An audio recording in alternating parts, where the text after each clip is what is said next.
Hello, folks. Welcome to Pushing the Boundaries. Today gives me great pleasure to chat with a man who's been transforming financial services with data and analytics. Simon has traveled the world developing and sharing notable solutions that really make a difference to the customers that he works with. His expertise is renowned and respected by everybody who works with him and everybody who knows him. He's an exciting guy who really knows how to bring analytics and data to life. He's laughing now on the other side of the screen. He's saying, "Is this me?" Yeah, of course it's you, Simon. You're too humble. You're too humble. I had the pleasure to work with Simon for 2 years when I was at Qlik. And what really stood out for me was his passion and his drive to really push the boundaries in financial analytics. And also to top that off, Simon is a lovely guy. Always want someone you want to work with. Brings oodles of positivity to any engagement, and just want to work with people like that. Yeah, I certainly do, and continue to want to work with Simon. I think today's a great opportunity to pick his brains and find out some of the latest sort of trends around financial services, and also what his thoughts are around how analytics can really sort of drive and change, transform organizations' ways of working. So, Simon, welcome to Pushing the Boundaries. Lovely to have you here, my friend. Hi, Sean. Nice to speak to you. And my goodness, what an introduction. I'm blushing, my friend. I'm blushing. Yeah, it's all you're worth it. It's all true as well, by the way. Everyone that knows you will know that that's all true. Well, I think it comes from working with great people. We worked together for a couple of years, as you Yeah. said, and it was a pleasure and honor. And I think some of your enthusiasm is infectious. I've seen you present. I've seen you. I'd actually say perform, Sean. To be fair, because it's a fantastic experience, and it's a good thing to kind of work with people like that and bounce off each other. So and share those ideas. But it's an honor to be here. Thanks for having me. Yeah. And How's yeah, the look forward family? to a good chat. So yeah, my family are good. Busy. Thankfully, hopefully, no one's been affected Yeah. by the pandemic at the moment. So yeah, I mean, I work from home anyway. Things Yeah. aren't really that different for me, I guess. But so far, touch wood, Yeah. everyone's been fine. Family, mother, kids, Yeah. everyone's happy and And healthy, the which is the main menagerie? thing.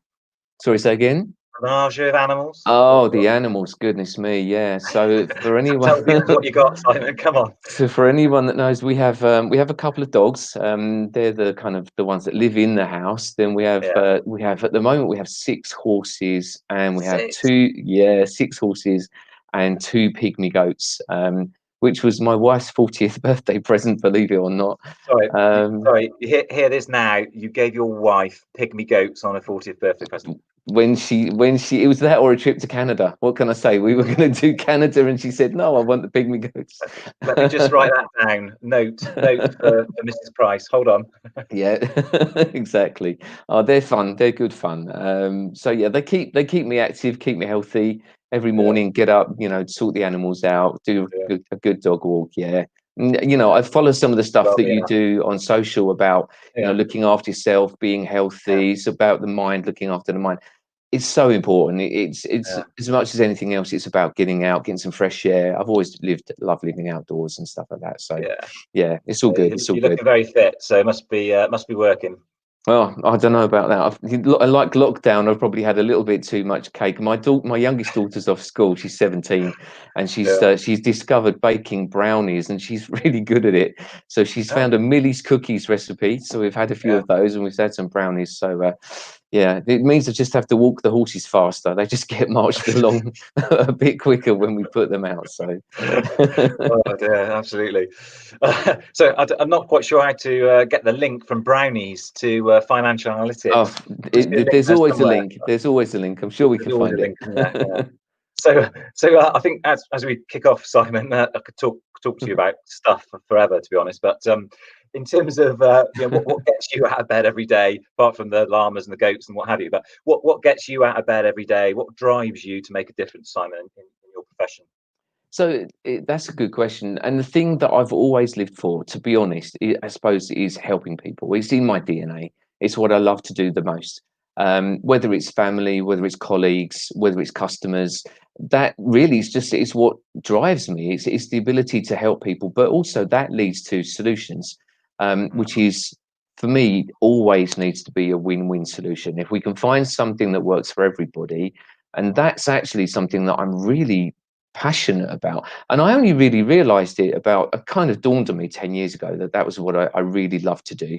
Finding solutions. I was an auditor for a long time. I worked in audit for 7 years. And although, don't get me wrong, I loved being an auditor, it's a fantastic job. There was always this problem of presenting the issue that you found to somebody and then never being part of the solution. And I didn't really like that. I wanted to be a part of the solution. So I Mm, kind of made that decision to kind of switch disciplines a little bit, really, and be mm, able to be a part of the solution rather than just hitting people with the problem, as it were, and then walking away and saying, go fix it. So yeah, yeah, for me, that's what really drives me, and that ability to help people find solutions, solve problems. yeah. I become a bit like a Rottweiler with a bone when someone says to me, "Oh, such and such doesn't work," and then I start going into solution mode, and everyone goes, "Whoa, hang on a minute! I'm just complaining. I don't want a solution yet." But yeah, that's what it is for me. Oh, So that's great. So you did the auditing as your background as an auditor yeah. in financial management, I guess. And how did you then make that sort of progression? I mean, you've been doing analytics now for years, haven't you? How did you sort of move across into that into the analytics business? Sure. So I guess just a very quick potted history. Worked in the Yeah, insurance industry for a while for Royal and Sun Alliance. Joined PwC for a couple of years. yeah, Learned to be an auditor. So that began my auditing career. Then I joined the Royal Bank of Scotland and I worked for RBS for 10 years. oh, And I was an auditor there, but then switched disciplines from audit to risk yeah, management.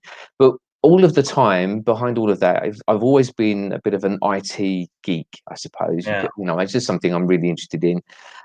Did a lot of work with IT, began doing a lot of audit analysis using technology. And that's when I really began to do yeah, analysis. And one of the things I didn't mention earlier is I'm really nosy. I'm always asking questions. I was that kid at school that always had his hand up at the back, and the other kids would go, "Oh no, Kirby's asking questions again." yeah, So I've always been driven by asking questions to find solutions, to find yeah, answers to problems. So that kind of led me ultimately, after working at RBS, joined the Financial Services Authority, so the UK's regulator, as it was then known at the time. yeah, And then I joined the SAS Institute. So I worked for SAS for about 4 years. And mm, SAS are essentially driven by analytics. They're a data and analytics company, I guess, similar mhm, to Qlik. And then one day, a guy that I used to work with at SAS approached me and said, "Hey, why don't you come and work for Qlik? We could really do with someone like you." So yeah, I've been with Qlik for 5 years now, and to be honest, I absolutely love it. I'm delighted. It's the best job I've ever had. oh, I'm privileged and honoured to work with great people, great products in a great company. So yeah, it's and equally, I know obviously you worked with Qlik for a couple of years. You now work for a partner, Infinity, but we're yeah. close. We stay close to these people and our partners, and we have a great ecosystem. And It's a great community, isn't it it? is. It's a great community, and it makes a big difference to everyone we work with. And I think you can feel the passion. It's Yeah, not. It's just honest. It's genuine. It just comes from doing something that I love, and it yeah. makes life easy. It gives you a zing. Get out of bed in the morning. Gives you something to look forward to. So yeah, That's great, Simon. And it's great to see that sort of career, how it's sort of moved from that foundation of industry, and then being able to get solve problems for businesses, and really make a difference because you want to do it and you're yeah, passionate about doing it. yeah, And exactly, I know a lot of our colleagues, that industry colleagues from Qlik and in the partner, the same. It's the same kind of values and ethos. So exactly. Yeah, yeah, really pleased to hear that from you, for other people to hear actually. And you've been going around the world supporting customers, in terms of the latest sort of industry techniques and tools and et cetera, et cetera. What sort of challenges are you seeing that the financial services industry is facing at the moment, Simon? Things have changed a bit, haven't they? it's a good question, Sean. Actually, there's things have changed and things are changing, but there's Mm, also some things that are traditional and are kind of staying the same. So this is kind of like more of the same old things from the past. They're kind of yeah, cemented in the industry. But yeah, the three big things that I see at the moment right now, I guess, are regulation. The financial services industry is one of the most highly regulated everywhere in the world, whether we're mm, talking insurance, banking, securities, investments. it doesn't matter. You're in a regulated industry because ultimately you're looking after customers' money, whether that's people like you or I, or whether that's a business. You've got to look after that money. And there's a lot of history about organizations that have done things wrong, done things badly, and customers have lost money. I mean, I'll give you a great example. I was in Cyprus on holiday last year, seeing a good friend of mine, a Cypriot guy called Andy. Um, we were having a lovely drink in a marina, talking about stuff. And I said, he used to live in the UK. I said, how Yeah. things are going? And he said, it's not so good. I was hoping to have retired completely by now. And yet my wife and I lost 250,000 euros because a Cypriot bank got into a lot of trouble, a lot of financial difficulty. So but the regulations are there to really try and protect us, but that creates a lot of work for banks, insurance companies, investment companies. There's a lot of hoops to jump through. Rightly so, they're there for good reasons, but it does Yeah. create a lot of work, a lot of effort. It's a big industry. Regulation, compliance, risk management, all of those things are joined up together, but ultimately it's done there to protect the customer. Yeah. That's the first one. Yeah. That So, drives. Sorry, Sean, you're gone. just on that. So, I guess analytics is a driving force around that. All the controls, what's happening, the trends, compliance, analytics drives a lot of that. Do you see Oh, your customers? huge. It's Yeah. huge because underneath all of that is the need for data, because regulators ask a lot of questions and you have to Yeah. submit reports to them regularly. And Yeah. equally, inside the company, management and the staff want to ask the right questions and get answers to that. So data is vital, and not just Yeah. data from inside the company, but data externally as well, Yeah. from people like consortiums and the industry and things like that. Yeah. So that's vital. But in order to be able to do things like reporting for things like Basel II, Basel III, Solvency II, MiFID, all of these regulations, they require huge amounts of data, lots of modeling, lots of analysis, Yeah. and it's an industry. It's a cottage industry, and yeah, Qlik plays a vital role. If I were allowed to name them, I could name them like 5 or 6 banks off the bat that use Qlik to help Yeah. them with those processes. Yeah. But yeah, it's a huge thing. So that's the Yeah. first one, regulation. The second one is fintech competition. The fact that technology has allowed a lot of smaller startup companies to come along and really start to challenge the way the bigger traditional banks and insurers have done things. Just here in the UK, a classic example are companies like Compare the Market, Money Supermarket. That kind of um, comparison site has really shaken up the insurance industry. They're not really a broker, they're a price comparison service, right? And now some companies are like, how do we compete on this? How do we use this platform? That's really changed the way people think. And certainly from an investment point of view, you've got these small investment companies like Nutmeg and so on, and they're really changing the way that big traditional investment houses think and the way that they work. So the big banks and the big insurers have had to respond to that. They do that in a number of ways. They create their own kind of startup mentality warehouses, if you like, to do this kind of work, or they'll go buy the fintechs. Often that's what they'll do. Yeah. It's interesting to see that there's a perception that the likes of Google and Facebook and maybe Amazon with AWS, maybe they will start entering this market, and that's going to see how things shake up too. Mm. Really, really interesting to see how this is driving change. And the third thing is absolutely customer expectation. It's all about, what does the customer expect in this day and age? The Yeah. mobile device, it's absolutely changed the way people operate. I do most of my banking online using the app on my phone. The last time I went into a branch was to pay in a check, and I Mm. don't get those Mm. very often. None of us do. But we also have much higher expectations of our banks and our insurers. We want to be able to do things really quickly, and we expect answers fast. Yeah. Yeah. So those, for me, those are the three big things. And analytics and BI is huge in all of that. It's a really Yeah. big part of all of that. Tell me a bit more, So Simon. What sort of solutions are you seeing that's really helping to support that shift in what the financial services are doing at the moment? there is, oh my goodness, I don't even know where to. I know where to begin, but I'm not quite sure to know Start where to anywhere, stop. Simon. Anywhere will do. So you Ah, know, there's a few that are absolutely brilliant. We've been blessed with some really great customers, and you know, yeah. a name HSBC have a public facing solution that they've developed. It's called the Cash and Liquidity Management Portal.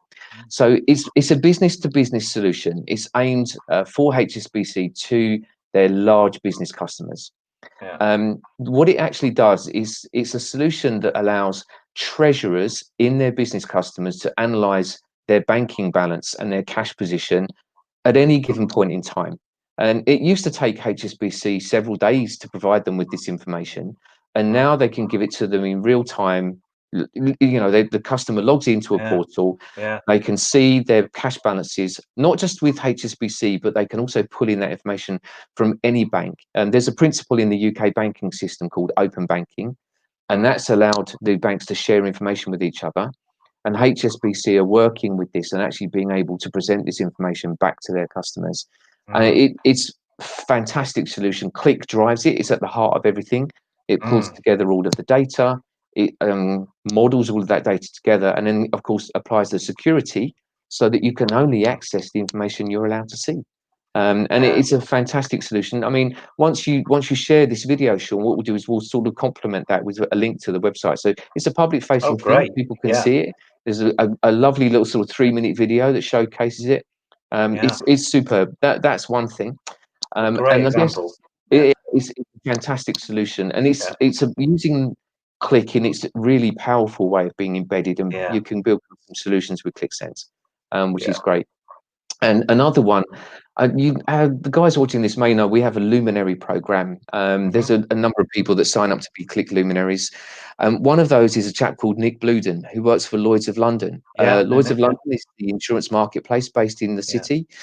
And oh my goodness, they are doing some astonishing things. Yeah. They built something called the Insights Hub, and Hmm. ClickSense is essentially the tool that they've used to drive this. And they've built Yeah. a number of solutions. Bear with me for a minute. I'm just going to read just 3 of them Yeah. that they put Insights Hub. One is called the COVID-19 claims solution, which they've developed, where they're Yeah. analysing insurance claims coming through that are being paid by the insurance marketplace. In fact, just to kind of touch on that, my own Mm. daughter, my oldest daughter, works for an insurance company, and they're actually doing a lot of insurance claims for people that have been made unemployed or furloughed Yeah. or something like that, and they're allowed to claim through these insurance schemes. Yeah. So obviously, Lloyd's are capturing all of that information and presenting it back out to the marketplace to give people Yeah. a feel for what it means to the industry. They've got this another fantastic solution called the City Risk Index, and what Okay. that Yeah. does is it works in conjunction with a part of the University of Cambridge, Qlik, Uh-huh. and Lloyd's of London came together to do a lot of analysis about the risks faced by some of the biggest cities in the world, from risks like flood or storm or Hmm. tsunami or whatever. Mm. And then you measure that in gross domestic product (GDP) against those cities, and it helps the councils, or what's the way of saying it, municipalities, the Yeah. ability for them to be able to assess those risks. And you can see it all in ClickSense with this beautiful dashboard that they built. So just a Wow. few of those That things that from really Lloyd's of. is that really is pushing the boundaries, isn't it? I mean, that's a Absolutely. great example. And It, well done, Nick, by the way, if you watch this, well yeah, done, because that's a Nick is great bit of superb. innovation, He's isn't a it? Yeah. fantastic advocate for what Yeah. we do, and you know he's. Mm. But the key thing is not just about the tool; it's about what Yeah. it does. It's the value that it brings to the end Yeah. user. That's the Yeah. key. Because otherwise, you know, ClickSense is a fantastic tool, but ultimately it's a tool. But what you do with Yeah. it is what really matters.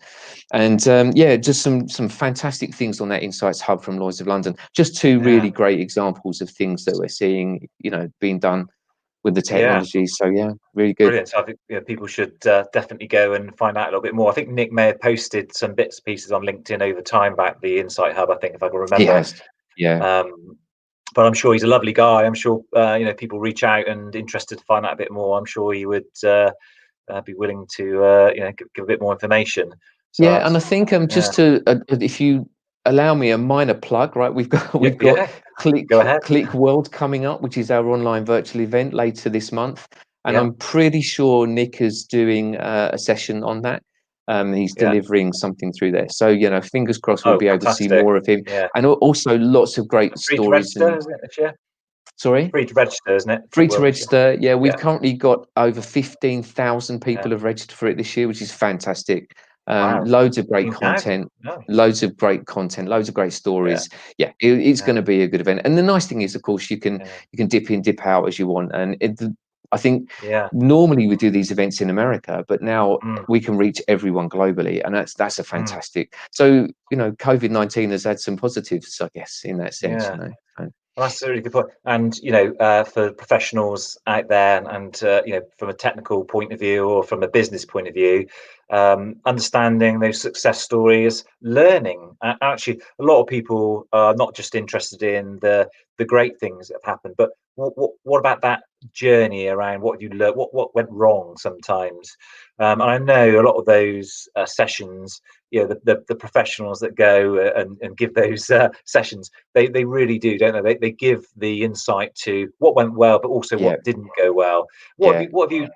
you seen, Simon? Kind of like your things where you think, oh, you probably shouldn't do some of that because that didn't work very well. What's your kind of advice for any lessons learned really in analytics? Do you know one of the things that I Yeah, think I've seen is people sometimes trying to eat the elephant in one go.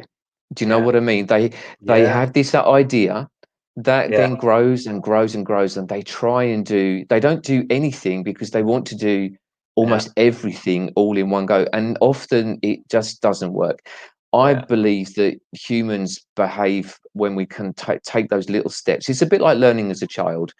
yeah, Those small incremental steps that gradually lead to something yeah, fantastic and big. yeah, So, for me, I think one of the key things is, yeah, don't try and do too much too fast. Start small. If you're beginning out a yeah, journey with data and analytics, and you work for the police, the UK yeah, police, you would have started with something small, proven the yeah, value, and then stepped on from that. And take people on that journey, don't you? yeah, It's about bringing people along with you. So you have to win the hearts and minds. You can't just try and yeah, solve everything. And if everyone's waiting for that one big bang moment, you can mm, wait a long time. So yeah, I think yeah, it's that thing more than anything is trying to.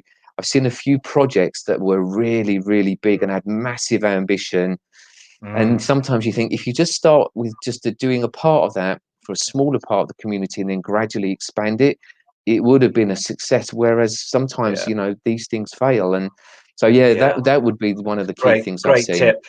Great tip. Have that start small, staged approach, the Yeah, iterative build, the kind of evolute. The culture can't just be a light switch on and off. The culture changes, and actually, if the people, the workforce are part of that build, part of that journey around analytics, that culture, they'll help shift and shape that exactly. culture with you, and they want to be Exactly. involved, don't they? The organization, the people within the organization want to be part of that transformation. Most people love data. Yeah. The Yeah. data literacy program, that makes people better at using, understanding, arguing with data, but they're thirsty for it, aren't they? I mean, Yeah. cops on the street uh, wanted the data. They couldn't get the data that they really needed to do their Exactly. job, Simon. So, they need to be part of that. And I think, like you said, starting small, getting them involved, bringing them on step by step. That's a really good tip, I would say. Part of that It is. blueprint, really, isn't it? Yeah, And I think you can see it when people are given some data and you show them something that they didn't know for the first time. That light bulb moment, oh, it's that yeah, holy cow moment when they go, "My goodness, I didn't know that." yeah, And that is suddenly it arms them with the ability to actually make either decisions quicker or yeah, sometimes it just means they change something, they do something differently. yeah, Yeah, yeah. it makes a big And, difference to the way and, people and work. I guess, with the financial services area, that so using data, the transparency of information in the organization, driving the ethical approaches that our banks, are striving to do and mostly do these days. I think that's a great thing because if you open up your organization.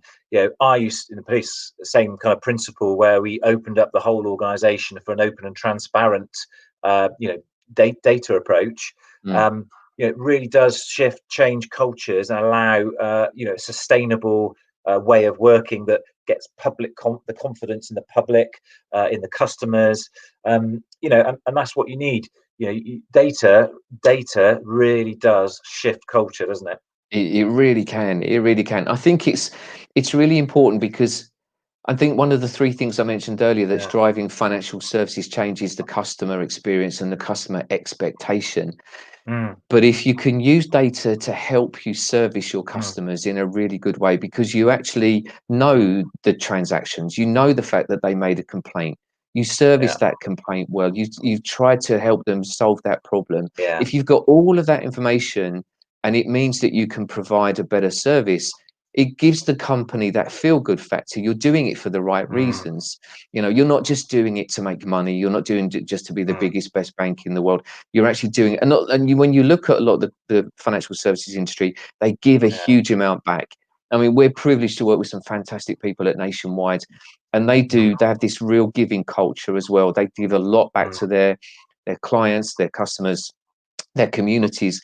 I mean, I was talking to one mm, of the guys over there recently, and he was saying that they're beginning to build social housing. They're a mutual mm, society. They're not owned by a stock, people on the stock market or anything like that. They're owned by their customers.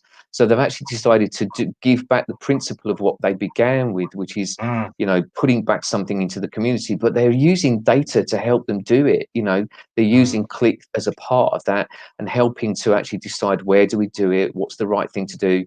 You can do even something like, how many bricks do we need to buy, a little bit of quantity surveying and stuff like that. yeah. Who'd have thought a building society would get Yeah. involved in that kind of thing? But you're right, Sean, the culture is a very big thing, and you need to Yeah. bring people with you. You can't just force people. They need to feel it, No, and when they believe it and absolutely. they see the value, yeah, Yeah. it's definitely the way to go.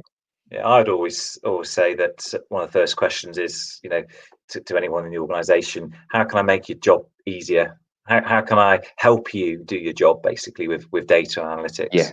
Yeah, Wasn't how can I make you be compliant? How can I add another a metric of to beat you around the head with? This is all about, because again, Qlik is a great system to be able to deliver, near real time analytics at yeah, scale, enterprise level. So a lot of the banks use it because of the ability to deal with that volume and the complexity of data at scale to, thousands and thousands and thousands of users. mm, I think what's, super super super important, is that we provide those analytics across our people, process, and systems to make their jobs, make their lives easier, save them time, be more efficient, whilst also providing that customer service, the volumetrics of yeah, the deliveries, and you balance it, don't you? I definitely. think too many people just sort of think, it's a preserve of management where they just throw data metrics, just to try and get people to, and all people do is then get really good at answering those questions about how to cover up, or justify why that data is what it is.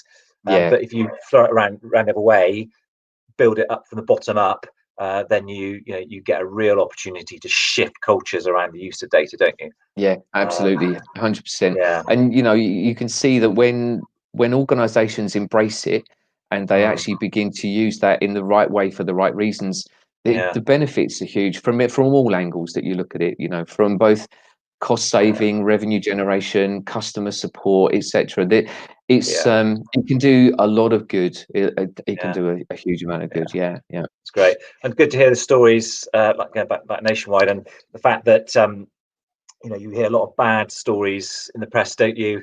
And it's nice to hear, that giving back and those other things, because again, it happens at scale, but yeah. the media only picks up on the, some of the other stories. So it's good to hear from you, Simon, some of those great things that they're doing to help the communities as well. So that's that's a great thing. So thank you for that. No, it's good. I mean, it's So it's interesting because the FS industry mm, does a lot of it. I mean, when I mm, worked at RBS, they had a huge number of charities that they would support, and Qlik as well. mm, We've got some fantastic support that we do.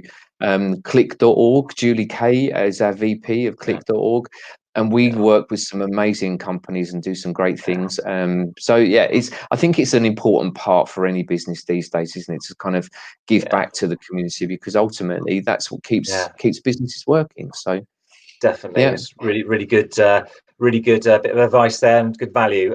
So thinking about the future, then, yeah. Simon, what cool trends are things you're seeing that's coming out of the financial services to help them on their challenges? Any great new technology? Any ideas you see floating around that's really good? Wow, crikey, again, where do you start, right? I mean, one of the things, Qlik technology can do some really cool stuff, and Uh, that's one of the key things. One of the reasons yeah, why I like to stay here. I I couldn't work for a company where I didn't believe the product could actually do what it is. I could my heart yeah, wouldn't let me do it, right? So no, it can do some really good stuff. But there's a few favorite things. One of my mm, favorite things is that you can embed ClickSense into existing technologies. So you can yeah, embed it into things like Salesforce and Workday and stuff like that. So you can embed it inside. Why do I mm, like that? The reason I think that's really important is because mm, you're actually taking the information that people need in their day-to-day work into the systems they use every day. mm. They don't have to make a specific point of going to find it. So it takes it instead of people having to pull the information to them, you deliver it to them exactly Into when their they need it. workflows, isn't it? Yeah, that Yeah. workflow point. It's a really good point. I think you once told me, Sean, when you were working for the police, you were Mm. able to deliver the data and the information that the police force, the policemen themselves needed, actually directly to them while they were out and about. Is that correct? You Mm. were able to Yeah, deliver that to yeah. them? All the key information. Yeah, yeah. Yeah, so No, that's a key thing. yeah. So the ability to embed the technology inside systems is really important. The ability to build custom solutions as well, Mhm, and for me, this is really interesting because mm, companies like Infinity, the company that you work for, are doing some amazing things with that. The ability to help customize ClickSense and mm, deliver real added value. You've got a write back extension, I believe, that helps you actually. You think about ClickSense. Essentially, it pulls data, it lets you analyze it, and it gives you some amazing insights. But when you want to put something back in, mm, ClickSense doesn't have a write back mm, extension out of the mm. box, right?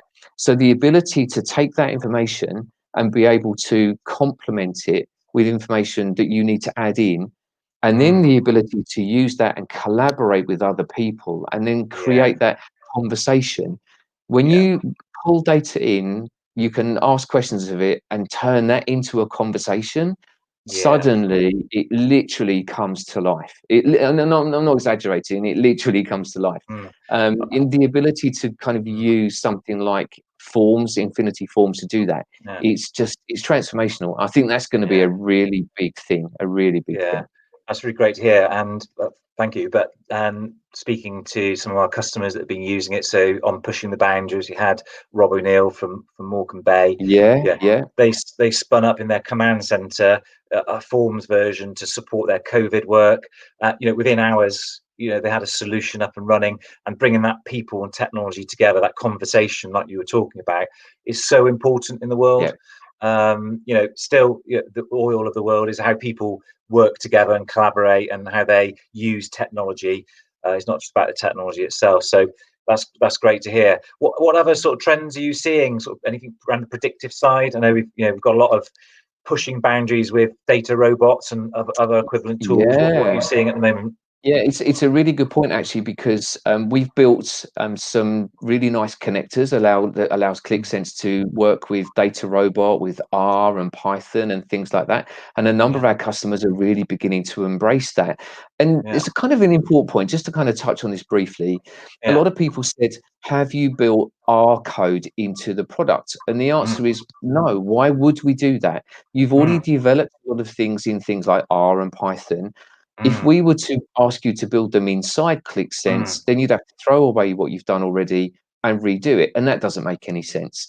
So instead of doing that, we built a really nice two-way bridge that allows you mm, to reuse everything that you've done already, but then equally, you're able to interact with those yeah, R models or Python models, for example, and then you yeah, can have again that conversation between ClickSense and R. yeah. You can filter in ClickSense, it becomes a parameter in R, the model reruns, and you see the results come back in Mm, virtually real time.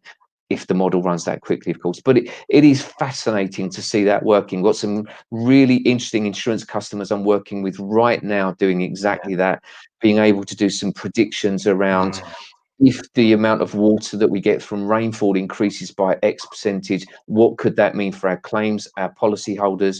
When Mm, you map that and align that to something like Qlik's geo capabilities, the mapping mm, mm, capabilities, mm. you're then able to see right down to the house level within a Yeah. street the impact from that percentage increase in rainfall. Mm. That's And really and powerful to do and that. again, whilst we're on the solution Yeah, discussion, even add in the Qlik alerting, for example. So you yeah, start building alerting. So river levels rise, or measurements and rainfall, all of those things. The modelling comes, then it goes into Qlik alerting. Then either email, send a message, text message. exactly. Uh, it's things you might get lost in the data, but without someone trying to go in and try and find these things, it allows you to have governance and assurance over some of those critical business functions that you have. Yeah. So yeah, so that sounds really good. Predictive, Qlik alerting, forms, a bit more Qlik, and you should be able to run your business by it, shouldn't you? Really? Exactly. What other systems would you need? Exactly. Right. But no, yeah, it's a really, really good point that you make, and it's Yeah. funny. You remind me of a situation I remember years ago. I was sitting in an office in Bromley when I was Yeah. working for RBS, and a couple of guys had come in, and they were talking about the fact that there'd been two Peugeots, young people in two different Peugeots had had quite a serious accident, and Mm, they'd heard it on the news. And at that time, RBS Insurance was actually the key underwriter for all Peugeot insurance. So the likelihood was that both of those cars were insured by an RBS insurance brand. That would have been Direct Line Group or Churchill or something mm, at the time. And but they didn't know for sure. And because they mm, didn't have nothing had alerted them that to the fact, they just heard it on the news. So mm, imagine that situation where you've got that information, it's coming, and there's an alert that's hit your email first thing in the morning yeah. saying this is likely to be a serious incident. It's going to require the company to step up and help the customer solve that situation. Yeah. That's when things really, instead of having to just wonder if it's happened, and you know how to deal with it. That's transformational. That is transformational. That's a great thing, and I know that yourself and Qlik and all our partners provide that expertise to help our customers Exactly. Yeah. explore the possible in a great way. And I know, again, having worked with you, Simon, you do it really well. But it's getting value to the customer. Every conversation, every kind of solution should bring some value Yeah. to the Yeah. customers to speak with. So that's really great to hear, and some great ideas giving people on the call here today. So thank you for that. That's a Um, pleasure. so I think we've probably come to the end. You need to get on and do some work. I expect, go I solve suppose. some more problems, feed the Well, llamas or actually, whatever it is. But this is work. This is all good. It's the it's so much. It's good. It's so much fun sometimes. But doing these kinds of things, Sean, is great. It yeah, helps if it helps people. As I said right at the beginning, for me, it's all about helping people, finding those solutions to those things, giving inspiration, and helping people understand the art of the possible. yeah. That's what this is all about. So it's Nice to been a see pleasure. you. Yeah. Put a face to a name as well. A lot of people will hear about people, but it's great for them to see and feel, a bit of the real Simon on the call here, which I can guarantee you, folks, you are seeing the real Simon. So thank you are real, aren't you? I So think so. I you think so. think so? Yeah, yeah. Yeah. So thank you very much for being part of pushing the boundaries, Simon. Today, pleasure to talk to you. I hope viewers will find a lot of the information that the insight you've given really useful. And at some point, hopefully, you'll come back again and have a chat about what's changing the world in Anytime. another 9 months' time or something. So, Yeah, yeah, thank you very much, Sean. Thanks for the opportunity to speak with you. It's been fantastic. And yeah, well, let's do it again soon. thank you, Simon. Have a good day. Bye. All right, cheers. Bye. Bye. Bye.